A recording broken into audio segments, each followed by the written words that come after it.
కొండలో చిరుతలు ఉన్నాయి. రామప్ప కొండ పెద్ద అడవి, అడవిలో చిరుతలు ఉన్నాయి. చిరుతతో మెడ కట్టుకున్నారు, మెడ కట్టుకుని చిరుతలతోనే అది ఒళ్ళే కట్టుకున్నారు. ఒళ్ళే కట్టుకోండి ఒళ్ళే దాన్ని పట్టుకున్నా కుదిరే ఎలుక తల్లింది. ఆ గోరు పుచ్చుకొని చించింది. ఒళ్ళే కట్టుకుని నడిచాడు ఇట్లా. అది ఇట్లా ఇట్లా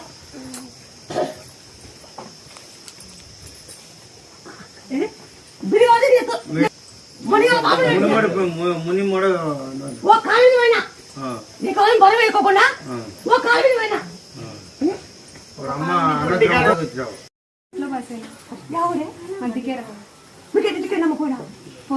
అప్పుడు మాకు బాగాలేదు అసలు. ఇంట్లో చాలా కష్టాలు ఉండేవి. ఇక్కడికి వచ్చినప్పుడు మా నాయన మొక్కుని పోయింటే బాగా అయింది మాకు ఇంట్లో. అందుకని నేను మీద నమ్ముకున్నాం. మీ సాగుడు నమ్మరు కదా, మమ్మల్ని నమ్ముతాం అందరినీ.